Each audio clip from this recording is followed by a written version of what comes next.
अस्सलाम वालेकुम गाइस, कैसे हैं आप। उम्मीद करता हूं कि आप सब खैरियत से होंगे, खुश होंगे और हमारी दुआ है कि आप हमेशा खुश रहें, हंसते और मुस्कुराते रहें। मेरा नाम है रहमान अनवर और मैं हूं मोहम्मद सैयद और मैं ज़फ़र इकबाल। और आज हम जिस वीडियो पर रिएक्ट करने जा रहे हैं, इस वीडियो का टाइटल है doctor S Jaishankar grand welcome in pentagon. तो देखते हैं भाई वीडियो। हाँ, तो देखते हैं भाई वीडियो। अगर वीडियो पसंद आए तो लाइक सब्सक्राइब ज़रूर कीजिएगा और कमेंट में अपनी राय का इज़हार ज़रूर कीजिएगा। चलो वीडियो करते हैं शुरू। Hello and I welcome you all to world affairs. मैं प्रशांत अवर। नाउ रिसेंटली आपने देखा होगा बहुत से आर्टिकल्स पब्लिश हुए हैं जहां पर ये लिखा है कि भारत के विदेश मंत्री डॉक्टर एस जयशंकर का एक ग्रैंड भव्य वेलकम किया गया है पेंटागन में। ये आपके सामने इसकी वीडियो प्ले हो रही होगी और यहाँ पे आप देख सकते हैं इस तरीके से पेंटागन में जो सिक्योरिटी ऑफिशियल्स हैं, जो यहाँ पर मिलिट्री एस्टेब्लिशमेंट है, इन लोगों ने वेलकम किया डॉक्टर एस जयशंकर का, क्योंकि पेंटागन कैटेगोरिकली कह चुका है कि भारत इनके लिए a once in a life time opportunity है। और ये बात मैं एग्जैजरेट करके बढ़ा चढ़ा के नहीं कह रहा। पेंटागन ऑफिशियली कह चुका है कि इंडिया यूएस डिफेंस के मामले में अगर प्रॉपरली अलाइन हो जाते हैं तो यूएसए को इससे बड़ा एडवांटेज मिलेगा लॉन्ग टर्म में अपने ऑब्जेक्टिव्स रीच करने के लिए। अब यूएसए के ऑब्जेक्टिव्स हैं क्या? चाइना को आगे नहीं निकलने देना, जो वर्ल्ड डोमिनेंस है वो चाइना के हाथ में नहीं लगने देनी। तो इसके लिए बहुत ही ज्यादा इंपॉर्टेंट है कि इंडिया यूएस के साथ रहे। तो India is the biggest strategic opportunity for US, ये कहा है पेंटागन ने। और पेंटागन क्या है? पेंटागन है केंद्र यूएसए की मिलिट्री का। इनकी air force, army, navy, space force सब कुछ यहीं से कंट्रोल होता है। वर्ल्ड वॉर 2 के टाइम में पेंटागन को बनाया गया था और आज भी ये आइकॉनिक बिल्डिंग है। It is a massive complex. और वैसे कभी सर्च करके देखना इंटरनेट पर कि इमैनुअल मैक्रों को या फिर किसी और वर्ल्ड लीडर को, किसी और देश के विदेश मंत्री को इस तरीके से वेलकम किया गया हो पेंटागन में। पहली बात तो पेंटागन में ना यूएसए के ही कई बड़े बड़े जो ऑफिशियल्स हैं उनको घुसने नहीं देते, क्योंकि ये मिलिट्री हेडक्वार्टर है। ये आप कह लीजिए केंद्र है यूएसए की पावर का। और रिसेंटली ही मैंने आपको बताया था कुछ महीने पहले कि इंडिया को अनएस्कॉर्टेड पेंटागन एक्सेस दे दिया गया है। नहीं तो अगर मान लीजिए कोई कंट्री जिद पकड़ लेता है कि जी हमारे जो विदेश मंत्री है, रक्षा मंत्री है, एक बार पेंटागन घूमना चाहते हैं, तो 10 में से 8-9 बार तो उनकी रिक्वेस्ट कर देंगे रिजेक्ट। एक बार अगर रिक्वेस्ट हो भी गई ना तो वहां पर क्या होगा कि यूएसए के जो डिफेंस ऑफिशियल्स हैं मौजूद होंगे और उनको एक एस्कॉर्टेड एक्सेस दिया जाएगा जहां पे बहुत ही लिमिटेड तरीके से वो बातचीत कर पाएंगे यूएस ऑफिशियल से। इस तरीके का एक्सेस कि इंडिया के विदेश मंत्री जाएं, यूएसए के डिफेंस सेक्रेटरी लॉयड ऑस्टिन इनको पूरा पेंटागन घुमाएं, दिखाएं उनको कि देखिए ये हमारा डिपार्टमेंट यहाँ पे है, हम ये काम यहाँ पर करते हैं। This is very special. और कुछ साल पहले आपको जान के रानी होगी, इंडिया के लिए पेंटागन में एक प्रॉपर ऑफिस था। अब वो ऑफिस इन्होंने बाहर एक और बिल्डिंग है वहां पर मूव कर दिया स्पेस के लिए, क्योंकि वो ऑफिस काफी बड़ा हो गया था। बट ये अपने आप में भारत के लिए एक बहुत बड़ा सम्मान है और यूएसए ने एक सिंबॉलिक मैसेज भेजा इंडिया को कि देखिए F-16 वाली बात को लेकर ज्यादा नाराज मत होइए, you are a very important country for us. और ये बात सिर्फ मैं नहीं कह रहा, ग्लोबल मीडिया आप देखोगे वो यही कह रहा है कि यूएसए ने कसम खाई है कि इंडिया के साथ डिफेंस रिलेशंस ये स्ट्रॉन्ग करेंगे। On the same day letter vents anger over F-16 deal with Pakistan. जैसे इंडिया ने F-16 डील को लेकर काफी कुछ बोलना स्टार्ट कर दिया, उसके बाद से हम देख रहे हैं कि यूएस काफी हद तक इंडिया को पैसिफाई, शांत करने की कोशिश कर रहा है। तो डिस्कस करते हैं इस टॉपिक को इन डेप्थ के इंडिया यूएस का डिफेंस पोटेंशियल क्या है। बहुत कुछ आपको जानने को मिलेगा। So a lot to know, a lot to discuss as always. But before we begin, आगे बढ़ने से पहले आपसे क्वेश्चन पूछूंगा। क्वेश्चन यहाँ पर ये है कि हाल ही में वो कौन सी इंडियन वुमेन क्रिकेटर है जो रिटायर कर चुकी हैं? ये है यहाँ पे आपकी ऑप्शन: स्मृति मंधाना, मिथाली राज, दीप्ति शर्मा या फिर झूलन गोस्वामी।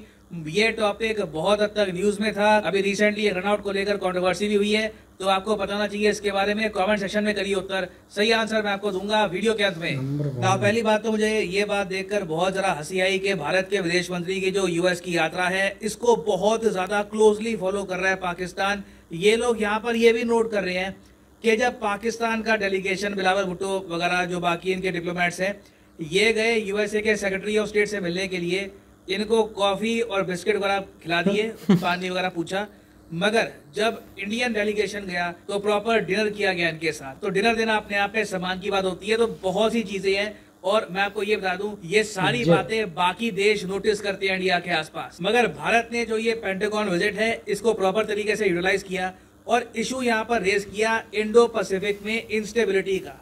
इंडिया ने सीधा सीधा ये कह दिया कि ग्लोबल सिचुएशन एक टाइम पर जितनी चैलेंजिंग थी उससे कई गुना ज्यादा चैलेंजिंग हो चुकी है। हमारे सामने अब एक अग्रेसिव चाइना आ चुका है जो एक बार को ताइवान के आसपास मिसाइल बरसाने से कतराता नहीं है। तो बहुत इंपॉर्टेंट है कि इंडो पैसिफिक में हम स्टेबिलिटी बनाकर रखें, क्योंकि अगर इंडो पैसिफिक में हालत खराब हो गई तो इसका सीधा डीप इम्पैक्ट आप देखोगे वर्ल्ड की सिचुएशन पे। तो इंडो पैसिफिक में देखिए यूएस और इंडिया की एंगेजमेंट बढ़ने वाली है। इस पेंटागन मीटिंग में दोनों साइड्स ने डिसाइड किया कि पहली बात तो एक प्रॉपर डिफेंस इंडस्ट्रियल कोलैबोरेशन करने का अब टाइम आ चुका है और आप देखोगे इन द फ्यूचर यूएस और इंडियन कंपनीज बहुत सा डिफेंस हार्डवेयर इंडिया में करेंगी मैन्युफैक्चर। कुछ प्रोजेक्ट हो सकता है कि यूएस और इंडिया दोनों जगह मैन्युफैक्चर हो, मगर ओवरऑल अब ये बात तय है कि इंडिया और यूएस बहुत ही जल्द आर्म्ड ड्रोन मिलकर मैन्युफैक्चर करेंगे। ये अपने आप में एक मेजर गेम चेंजर होगा इंडिया के लिए और ये इसलिए किया जाएगा क्योंकि पेंटागन का ये कहना है कि इंडिया को रशिया पर डिपेंडेंस नहीं रखनी चाहिए डिफेंस नीड्स के लिए, क्योंकि रशिया खुद चाइना पर डिपेंडेंट है। और हाँ, यहाँ पर मुझे ये भी मेंशन करना पड़ेगा कि ऐसा नहीं है कि यूएस अपने आप ही राजी हो गया कि इंडिया के साथ डिफेंस मैन्युफैक्चरिंग ये लोग करेंगे। इंडिया ने प्रूव किया है कि make in India defence is a success. अभी रिसेंटली देखा गया कि पिछले 5 साल में इंडिया के डिफेंस एक्सपोर्ट्स उछल के कितने बड़े हैं, 334%। और आज के समय इंडिया डिफेंस आइटम सप्लाई कर रहा है 75 कंट्रीज को। तो यूएसए को साफ साफ दिख रहा है कि इंडिया में एक जेन्युइन पॉलिसी चेंज हुआ है। इंडिया जेन्युइनली आज के समय एक प्रॉपर डिफेंस कॉम्प्लेक्स बनाना चाहता है और इंडिया में जो हम कॉरिडोर बिल्ड कर रहे हैं, चाहे तमिलनाडु में हो या फिर उत्तर प्रदेश में हो, ये कॉरिडोर्स कई विदेशी कंपनीज को भी अट्रैक्ट कर रहे हैं। मैं आपको एग्जांपल देता हूँ, स्वीडन की कंपनी है साब, इनका एक फाइटर जेट आता है ग्रिपेन। आपको पता होगा ग्रिपेन बहुत ही फेमस विमान है। स्वीडन ने इंडिया को बेचने की कोशिश करी थी ये विमान। तो जो ये स्वीडिश कंपनी है, इन लोगों ने रिसेंटली कहा है कि ये लोग बहुत ही जल्द कार्ल गुस्ताव M4 जो ये गन है ये इंडिया में मैन्युफैक्चर करना स्टार्ट कर देंगे। इन लोगों ने इससे पहले ऐसा कभी भी नहीं किया। ये लोग स्वीडन के बाहर मैन्युफैक्चरिंग ना के बराबर करते हैं, मगर इंडिया के लिए ये एक्सेप्शन करेंगे। एक नई मैन्युफैक्चरिंग फैसिलिटी सेटअप की जाएगी इंडिया में टू मेक वेपन्स। तो ऐसा नहीं है कि यूएस हम पे कुछ एहसान करेगा, यूएसए को जेन्युइन एक अपॉर्चुनिटी दिख रही है। उसके अलावा एक स्ट्रेटेजिक डिसीजन भी है कि इंडिया की डिपेंडेंस रशिया पे कम करनी है। तो ये मैं कहूँगा एक गोल्डन अपॉर्चुनिटी है हमारे देश के लिए, जहाँ पर ना सिर्फ यूएस, इवन यूरोप की डिफेंस कंपनीज इंडिया में करना चाहती हैं डिफेंस हार्डवेयर मैन्युफैक्चर। उसके अलावा इंडिया और यूएस ने ये भी बात करी, इस बात को लेकर अंडरस्टैंडिंग भी डेवलप हो चुकी है कि युद्ध अभ्यास भी अब बड़े स्केल पर करने की आवश्यकता है। ऑलरेडी आप अगर देखो तो इंडिया यूएस बहुत से युद्ध अभ्यास करते हैं, चाहे अपने आप में युद्ध अभ्यास नाम का एक इनका युद्ध अभ्यास है दोनों कंट्रीज के बीच में, इस साल ये उत्तराखंड में होगा। उसके अलावा आपको पता होगा कि वज्र प्रहार नाम का युद्ध अभ्यास होता है। फिर ऑफ कोर्स आप सबको पता होगा मालाबार युद्ध अभ्यास के बारे में। तो इस सब के बियॉन्ड और ज्यादा युद्ध अभ्यास करने की आवश्यकता है, क्योंकि कॉन्स्टेंटली हमको रेडी रहना होगा। चाइना कभी भी एक बड़ा आक्रमण कर सकता है ताइवान पर, तो उस time all the countries in Indo Pacific need to be ready. और ये सब बातें पेंटागन में करना बहुत ही इंपॉर्टेंट है, क्योंकि वैसे मैं आपको बता दूं, देखो यूएसए में सरकारें बहुत कम समय तक रहती है, 4 साल का टेन्योर होता है यहाँ पे, ठीक है।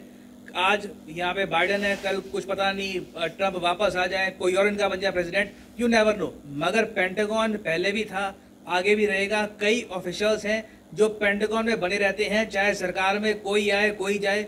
तो पेंटागन से डायरेक्टली जब आप सिक्योरिटी को लेकर, डिफेंस को लेकर बातचीत करते हो तो रिलेशंस में स्थिरता आती है। आप लंबे समय तक 10-20 साल के लिए प्रॉपर प्लानिंग कर सकते हो, बिना इस बात की चिंता किए कि कल को सरकार बदल गई तो हमारा क्या होगा, नई पॉलिसी आ जाएगी तो उसमें हम क्या करेंगे। तो ओवरऑल आप अगर देखो तो ये यूएसए में एक बहुत ही इंपॉर्टेंट विजिट रही है। जयशंकर साहब ने यहाँ पर क्वाड की मीटिंग अटेंड करी है, पेंटागन में इनका वेलकम हुआ और उस सब के अलावा इन्होंने इंडिया का पक्ष यूएसए में यूएसए की सरकार के सामने रखा। Very few countries in the world have the guts to do this. Now वापस आते हैं क्वेश्चन की तरफ कि रिसेंटली वो कौन सी इंडियन वुमेन क्रिकेटर हैं जो रिटायरमेंट ले चुकी हैं। तो सही उत्तर यहाँ पे है ऑप्शन डी, झूलन गोस्वामी।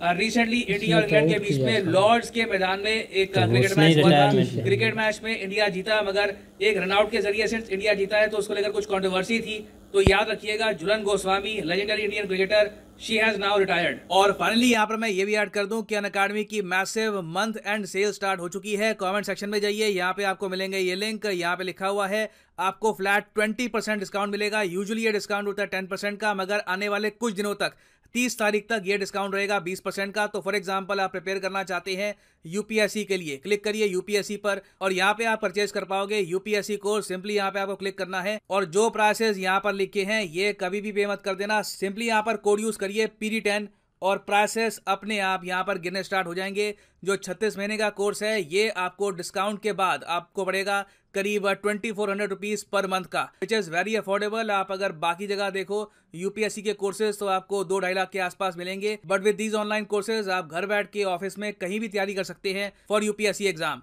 सो इसी नोट के साथ ये है वीडियो का अंत। Thank you for listening and as always God bless you all.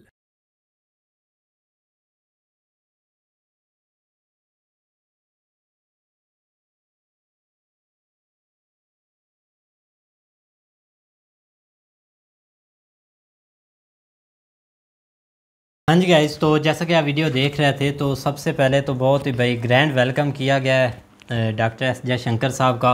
और ख़ुद हम इस चीज़ पर हैरान हैं कि इंडिया भाई, क्योंकि काफ़ी जो F-16 वाला जो मामला है ना वो काफ़ी आगे चला गया था, लेकिन ये है कि उसको अब कंट्रोल किया जा चुका है या हो सकता है उधर बैठ के उन्होंने कंट्रोल किया है। बिल्कुल भाई, वो पीछे लग कर गया है। मैं तो हैरान रह गया हूँ यार। उन्होंने बताया है भाई कि हम कर सकते हैं, ये चीज़ है। हालांकि ये अगर आप देखें तो ये इतना बड़ा इशू नहीं है। यहाँ पे मसला है कि ये उन्होंने रुकवाना था, उसकी रीज़न क्या थी कि उसके पीछे मकसद कुछ जो है ना वो और थे।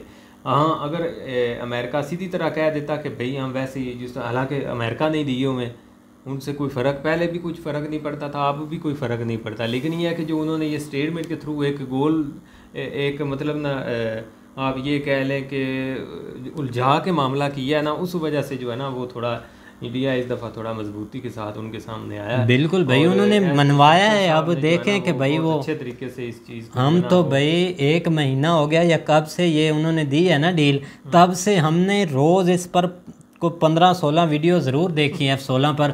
डॉक्टर एस जयशंकर ने ये बोल दिया, इंडियन ने ये बोल दिया, PM मोदी ने ये स्टेटमेंट दे दी, इसने ये स्टेटमेंट दे दी कि भाई इतनी स्टेटमेंट थी कि वो स्टेटमेंट ही ख़त्म करनी पड़ेगी इनको भाई, या हो जाएगी या हो गई है, ये बोल सकते हैं भाई। मामलात ऐसे भी है ना कि इंडिया और अमेरिका और पाकिस्तान के रिलेशन थोड़ा इस तरह हैं कि हम वैसे तो उनके साथ बड़ा जो है ना वो दूसरा लेन देन के मामले में ज़्यादा जो है ना वो लेते हैं, उनसे एड वगैरह हो गई या बाकी उसके अलावा जो वहाँ से फ़ंड वगैरह मिलते हैं, जो चाइना तो खैर कभी भी नहीं देता। ठीक हो गया, बिल्कुल। चाइना जब भी आपको देगा पैसे तो वो उसके इवज कुछ ना कुछ एक उन्होंने अच्छी स्टेटमेंट भी दी है डॉक्टर J.K. शंकर ने भाई, J.K. शंकर आप रोज J.K. बोलते हैं भाई, तो इसीलिए S.J. शंकर भाई नाम में कुछ इधर उधर हो जाता है, आप इस बात पर तवज्जो ना दी करें। नहीं, वो मैं अच्छी स्टेटमेंट है। और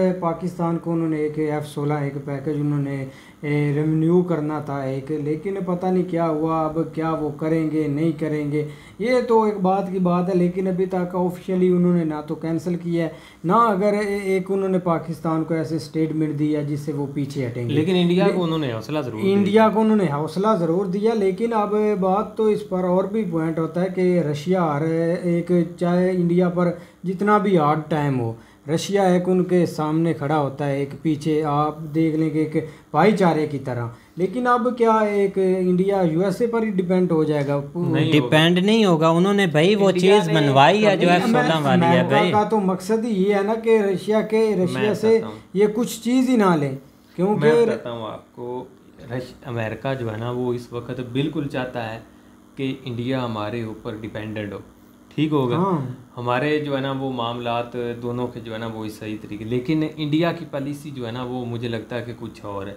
वो हर मुल्क के साथ अपने हिसाब से चलना चाहते हैं। बिल्कुल भाई, ये चीज़ है। उसमें चाहे रशिया है, चाहे चाइना है, चाहे जो भी कोई कंट्री आप जिसको भी सामने लें हैं, लेकिन अमेरिका जो है ना वो जिस तरह बाकी मुल्कों को जो है ना अब जो देख रहा होता है कि ये मुल्क थोड़ा सा आगे निकल रहा है, उसके ऊपर जो है ना इस तरह के मामलात करने लग जाता है उसको। जिस तरह ये एक थोड़ी चीज़ नहीं है, ये पेंटागन में एक जिस तरह आपका ये जा रहे हैं आपके फॉरेन मिनिस्टर, ये कोई छोटी सी बात नहीं है, ये बहुत बड़ी बात है। यहाँ पे वहाँ पे प्राइम मिनिस्टर प्रेसिडेंट ने किसी कंट्री के जो है ना इतनी आसानी से जा सकते, उनके खुद उधर जा सकते, लेकिन एक काफ़ी उन्होंने एक वेलकम भी काफ़ी अच्छा किया और काफ़ी एक उनके एक पॉइंट पर बातें हुई हैं। लेकिन आप क्या समझते हैं कि इंडिया को इस चीज़ का पता है? लेकिन आप देख लेना हमारी पाकिस्तान की सोच अभी भी वही है कि हमें चाय दिए, वो डिनर हुआ, चाय ये तो भाई ये बोल देते हैं कि उसने जूता पहना हुआ है, बस उसने हमारी कंट्री का भाई एड्रेस आगे लेकर गया, हमारी जुत्ती आगे लेकर गया। मैं बताता हूँ आपको, अभी मैं शहबाज शरीफ का वो खिताब सुन रहा था, कोई प्रेस कॉन्फ्रेंस, उसमें वो जस्ट कोई सवाल, उससे बहुत बड़ा सवाल किसी ने किया इस तरह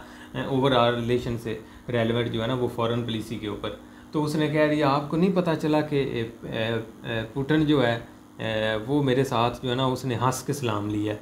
लो इससे आपको समझ जाना चाहिए कि हम किस तरह जो है ना वो पता नहीं क्या क्या उसने बोल दिया। और भाई हंस के सलाम लेना तो हर बंदा हंस के सलाम लेता है, आप बिल्कुल जब उसने सलाम लेना तो आपकी तरफ उसने क्या देखना नहीं था या उसने रोने लग जाना था? जिसको भी सलाम लेने का मतलब कंट्री है ना उधर सलाम लेते हैं, ऐसे एक सलाम लेते हैं, उधर इधर चपेट भी मारते हैं। भाई लेकिन बहुत इम्पोर्टेंट चीज़ है, हमें तो भाई इस चीज़ की बहुत ज़्यादा खुशी होती है कि ये एक अच्छे जो है ना वो मोदी जी ठीक है अपने वो मकसद में लगे हुए हैं। वो जिस तरह उनको जो है ना वो अभी जापान जाना पड़ा तो पीछे जो है ना वो अच्छे तरीके से उन्होंने हैंडल किया है। बिल्कुल भाई बहुत अच्छे तरीके से हम जो है ना इनको बहुत ज़्यादा कवर कर रहे हैं, वो इसलिए कर रहे हैं कि उन्होंने वाकई जो है ना वो इंडिया को अच्छी तरह रिप्रेजेंट किया है। ये एक बहुत बड़ा प्लेटफॉर्म है और अभी भी उधर ही हैं मुझे लगता है, और आए दिन हो सकता है कल तक और कोई चीज़ इनके बारे में जो है ना न्यूज़ आ जाए। बिल्कुल ये है कि ये वेलकम करना, ये हम पहली दफ़ा देख रहे हैं पेंटागन में कि एक बंदे को जिस तरह सलामी दी जा रही है एक फॉरेन मिनिस्टर को और वहाँ पे लेके जाया जा रहा है, ये एक जो है ना वो एक नई चीज़ है। बिल्कुल भाई, तो हम समझे तो भाई बिल्कुल उम्मीद करते हैं कि गाइस आपको वीडियो पसंद आएगी। अगर पसंद आए तो लाइक सब्सक्राइब ज़रूर कीजिएगा और कमेंट में अपनी राय का इज़हार ज़रूर कीजिएगा। अल्लाह हाफ़िज़।